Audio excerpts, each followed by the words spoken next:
잠언 4장 1절부터 9절까지 말씀입니다. 잠언 4장 1절부터 9절까지 말씀 교독으로 읽고 9절은 함께 읽겠습니다. 아들들아, 아비의 훈계를 들으며 명철을 얻기에 주의하라. 내가 선한 도리를 너희에게 전하노니 내 법을 떠나지 말라. 나도 내 아버지에게 아들이었으며 내 어머니 보기에 유약한 외아들이었노라. 아버지가 내게 가르쳐 이르기를 내 말을 내 마음에 두라. 내 명령을 지키라. 그리하면 살리라. 지혜를 얻으며 명철을 얻으라. 내 입의 말을 잊지 말며 어기지 말라. 지혜를 버리지 말라. 그가 너를 보호하리라. 그를 사랑하라. 그가 너를 지키리라. 지혜가 제일이니 지혜를 얻으라. 네가 얻은 모든 것을 가지고 명철을 얻을지니라. 그를 높이라. 그리하면 그가 너를 높이 들리라. 만일 그를 품으면 그가 너를 영화롭게 하리라. 함께 읽겠습니다. 그가 아름다운 관을 내 머리에 두겠고 영화로운 면류관을 내게 주리라 하셨느니라. 아멘. 기도하겠습니다. 사랑과 은총의 주님, 간밤에도 주님께서 우리 모두를 지켜주시고 새벽의 가장 첫 시간 주님 앞에 나와 예배로 시작하게 하시니, 하루를 시작하게 하시니 감사합니다. 주님의 말씀이 우리의 어두운 마음에 비칠 때에 새벽빛이 밝아오는 것처럼 우리의 모든 인생에 주님의 빛으로 밝혀주시고 덮어주시고 인도하여 주셔서 오늘 하루도 주님의 뜻대로 살아가는 자들 되게 하여 주옵소서. 지혜가 제일이니 지혜를 얻으라 하셨던 그 말씀을 하시는 이 말씀을 우리의 마음속에 받아들여서 주님께서 주시는 지혜로 오늘 하루도 살아가는 우리 모두가 되게 하여 주옵소서. 사랑과 은총의 주님, 우리 가운데 육체적으로 병들고 힘든 자들이 있사오니 주님께서 찾아가 주셔서 위로하여 주시고, 주님께서 여호와 라파의 하나님께서 그의 손으로 어루만져 주셔서 주님께서 주시는 나음과 평강을 얻게 하여 주옵소서. 거룩하신 예수님의 이름으로 기도합니다. 아멘. 네, 오늘 말씀 4장 1절부터 9절까지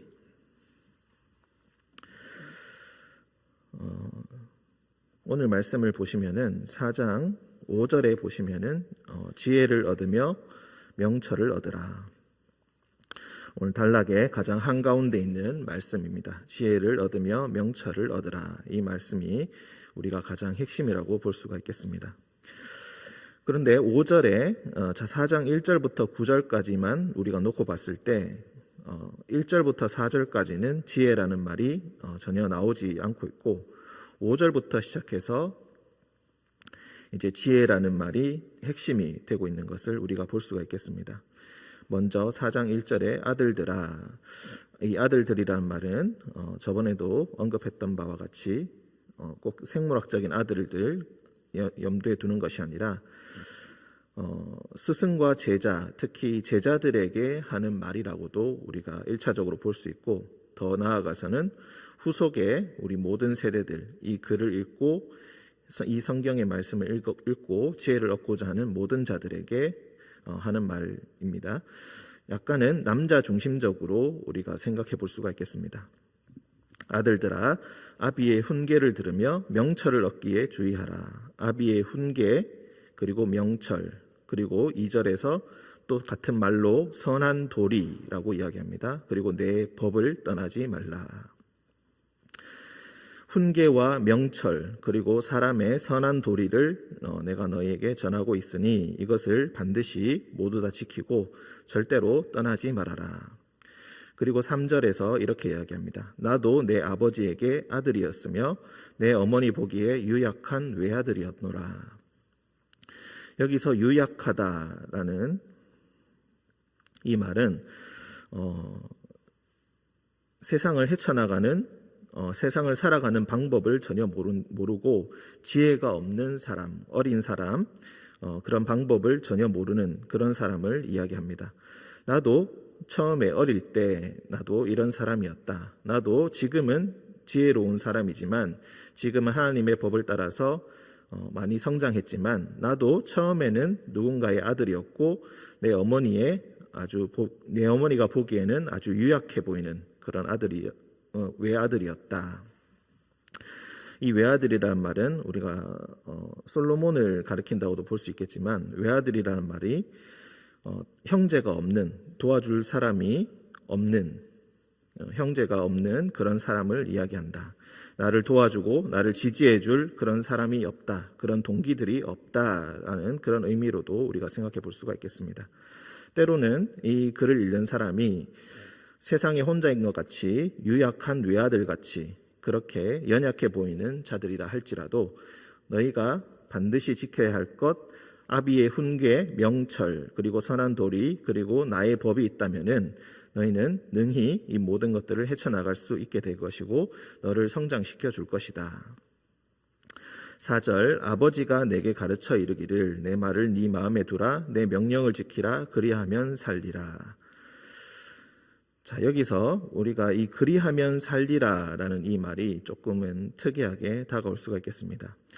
이 말을 그냥 우리가 지키라라는 말과 연관시켜서 해석을 하면은 내 명령을 지키면서 살아라, 지켜 살아라 라는 그런 단순한 의미로도 우리가 생각해 볼 수가 있습니다만은 조금 더 깊이 우리가 생각해 볼 수도 있겠습니다.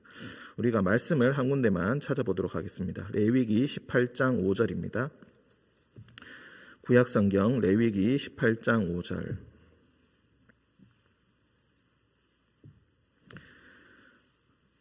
구약성경 173쪽 레위기 18장 5절.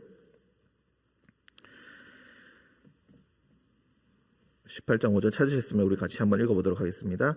너희는 내 규례와 법도를 지키라. 사람이 이를 행하면 그로 말미암아 살리라. 나는 여호와이니라. 아멘. 우리가 그리하면 살리라 4장 4절에서 했던 잠언에 나오는 그 말씀과 사람이 이를 행하면 그로 말미암아 살리라, 이 말씀을 우리가 비슷하게 볼 수가 있겠습니다. 여기서 내 규례와 법도를 지키라라는 이 말은 이스라엘 백성들이 시온산에서 하나님께 계명을 받을 때, 자, 이제 너희가 조금 세월이 걸리긴 하겠지만 이제 가나안 땅에 들어가서 어떻게 살아야 할 것인가, 너희가 가나안 땅에 들어간다면은 18장 3절에 보시면은 내가 너희를 인도할 가나안 땅의 풍속과 규례도 행하지 말고 거기서 내 법도를 따르며 내 규례를 지켜 그대로 행하여라. 즉 여호와 하나님의 법도를 너희가 지켜야 한다.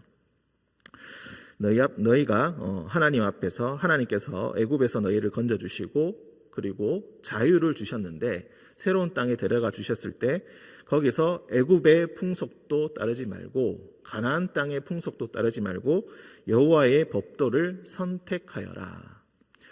자, 그런데 그렇게 하면 너희가 여기서 살게 될 것이다.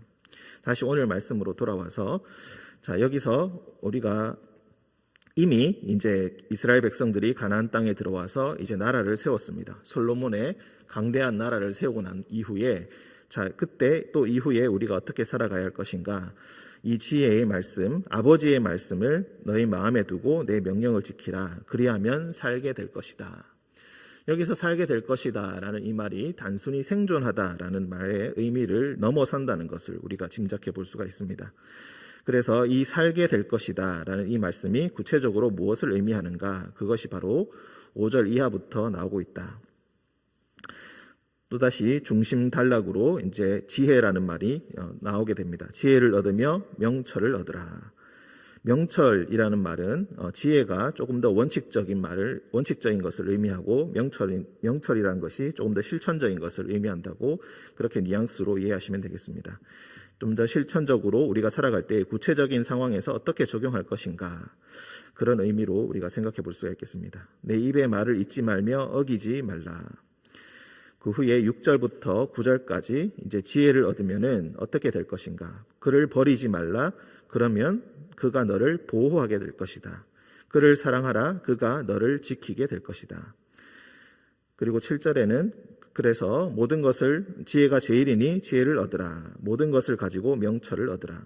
그리고 또 8절에서 지혜를 얻으면 지혜가 너를 높이 들리게 해줄 것이다. 그를 품으면 너를 영화롭게 해줄 것이다. 아름다운 관을 너희 머리에 씌워주게 될 것이다. 자, 여기서 지혜라는 말이 계속 강조되어서 지혜를 얻게 되면 지혜가 너를 보호해주고 지키게 될 것이고 너를 영화롭게 해줄 것이다, 이렇게 이야기합니다.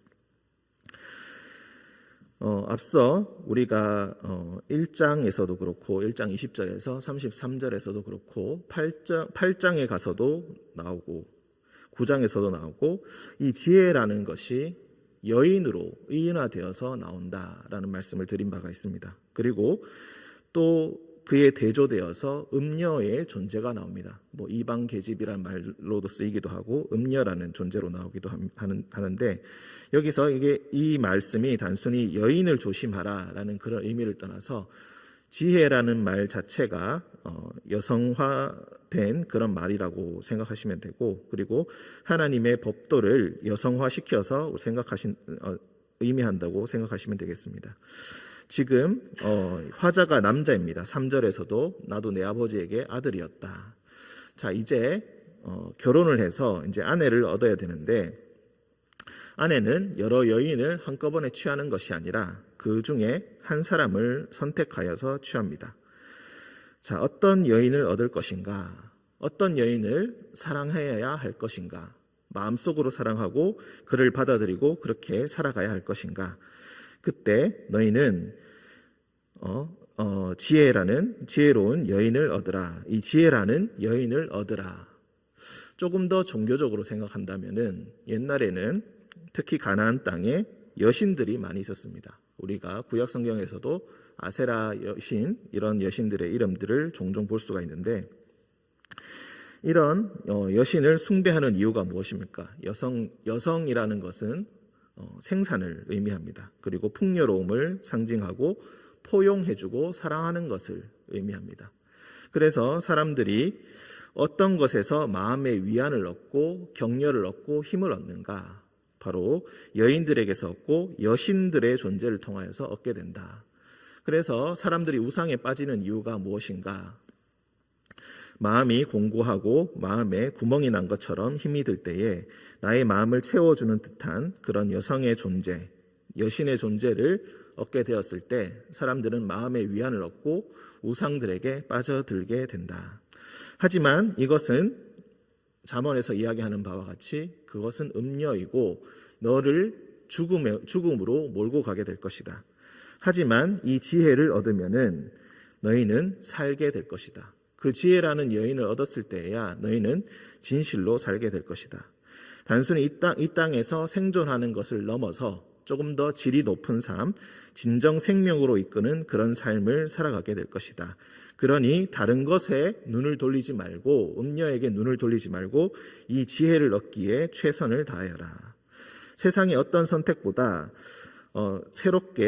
새로운 세대에서 새로운 땅에서 새로운 기회를 잡게 될 때에 내 앞에 많은 선택지들이 있는 것 같고 내가 무한으로 마음껏 선택할 수 있는 것처럼 느껴진다 할지라도 거기서 너희가 무엇을 선택하여야 할지 고민하지 말고 지혜가 가장 좋은 것이니까 반드시 지혜를 선택하도록 하여라. 무엇을 선택할까 재는 것에 너의 힘과 너의 시간을 낭비하지 말고 경험을 통하여서, 나도 아버지를 통하여서 경험한 바를 이어받고 보니까 지혜가 제일이더라. 그러니 엉뚱한 것을 선택하겠다고 눈 돌릴 시간에 지혜를 얻고 명철을 얻는데 너의 모든 시간과 모든 힘을 기울여라. 그것을 사랑할 때에, 여인처럼 그 지혜를 사랑할 때에 그가 너를 보호해 줄 것이고 지켜줄 것이고 그리고 너를 높이 들어서 그 머리에 아름다운 관을 씌워주게 될 것이다. 이렇게 강조하고 있는 것입니다. 그러니까 6절부터 9절까지의 이 말씀이 바로 4절 하반절에 내 명령을 지키라 그리하면 살리라 라는 이 말씀에 걸린다고 생각하시면 될 것이고 이 말씀을 풀어주는 말씀이라고 생각하시면 되겠습니다. 예수님께서 우리에게 오셨을 때 병자들을 고쳐주셨습니다. 손을 대어서 병자를 고쳐주시고 그 사람들이 다시 살 수 있도록 도와주십니다. 나병 환자에게 손을 대어서 그의 나병을 고쳐주시고 제사장에 가서 너의 병이 다 나았음을 확인받으라 라고 말씀하십니다. 그냥 고쳐주셨으면 그걸로 끝이지 왜 확인받으라고 하는가? 다시 그 사람이 정상적인 사람이 되었다는 것을 제사장에게 인정을 받고 다시 사람들 사이에서 정상적으로 살아가라라는 것입니다. 그렇게 나병에 한번 걸리게 되면은 사람들에게 낙인이 찍혀서 저 사람은 그래도 좀 위험한 사람, 무엇인가 마음에 걸리는 게 있는 사람으로 취급을 받게 되고 사회적으로 진정으로 회복되지 못한 채 살아갈 가능성도 있습니다. 그것을 상징한다고 보시면 되겠습니다. 우리가 어떤 잘못을 저지르게 되었거나 아니면 큰 어떤 병에 걸리게 되었거나 할 때 저 사람은 저런 사람이다라고 하면서 가까이 하지 않을 가능성. 그렇다면 육체적으로 나음을 받았다 할지라도 그는 사회적으로 진정으로 나음을 얻지 못하게 되는 것입니다. 그것을 보고 우리가 조금은 어려운 말로 전인적인 회복, 전인격적인 회복이라고 이야기합니다. 예수님께서는 단순히 육체의 질병만을 고쳐주시는 것이 아니라 그 사람의 모든 전인격적인 요소들이 회복될 것을 그 사람을 모두 다 회복시켜 주시고 전인격적으로 회복을 시켜 주셨습니다. 그 사람이 확인을 받고 사회에서 다시 당당한 일원으로 정상적이고 건강한 상태로 살아가기를 원하셨습니다.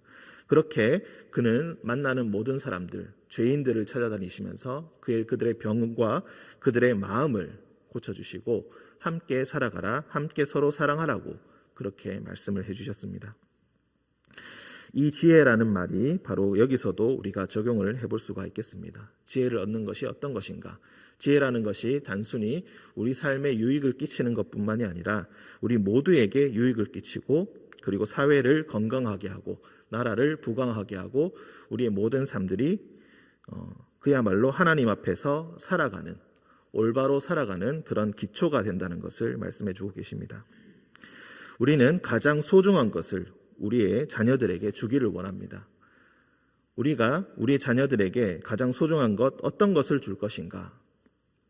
여기서는 부모의 훈계, 명철 그 중에서도 지혜를 얻어야 하고 지혜를 가장 소중한 것으로 여기면서 그것들을 물려주어야 된다. 이렇게 말하고 있습니다. 여러분에게 가장 소중한 것이 무엇이고 여러분의 자녀들에게 여러분의 후속 세대들에게 그리고 특히 의림교회의 많은 자녀들에게 여러분들이 줄 수 있는 가장 소중한 것이 있다면 그것이 무엇입니까? 그것을 오늘 하루 생각하시면서 우리 스스로가 지혜를 얻고 그리고 우리의 모든 자녀들이 하나님 앞에서 지혜를 얻는 그런 귀한 시간 되시기를 간절히 축원드립니다. 함께 기도하겠습니다. 사랑과 은총이 충만하신 주님, 지혜가 제일이니 지혜를 얻으라. 그가 너를 지키며 그가 너를 살게 해줄 것이다. 하나님의 법도를 지키면 너희가 낯선 그 땅에서 생존할 뿐만 아니라 번성하게 될 것이고 하나님께서 주시는 큰 나라를 얻게 될 것이다 라고 하셨던 그 말씀을 우리가 기억하고 있습니다. 그 지혜가 없어졌을 때 우리 속에서 사라졌을 때 우리가 그것을 귀히 여기지 않았을 때 나라가 멸망하고 또 다시 수모를 겪게 되고 어려움을 겪게 되었던 것도 우리가 성경을 통해 보았습니다. 주님, 가장 소중한 것을 우리 자녀들에게 주기를 원합니다. 가장 소중한 것 우리가 또한 얻기를 원합니다. 주님께서 우리에게 지혜를 허락하여 주시고 일평생 이 지혜를 추구하며 주님 앞에서 얻기를 갈망할 때에 주님께서 우리 모두에게 얻게 하여 주시고 우리의 삶이 또한 우리의 사회가 더욱더 건강해지는 더욱더 샬롬을 얻게 되는 그 상황을 우리가 함께 보게 하여 주옵소서. 우리 모두가 함께 건강하고 함께 웃으면서 주님 앞에서 건강한 공동체로 거듭날 수 있도록 주님 우리에게 은총을 베풀어 주옵소서. 거룩하신 예수님의 이름으로 기도드립니다. 아멘.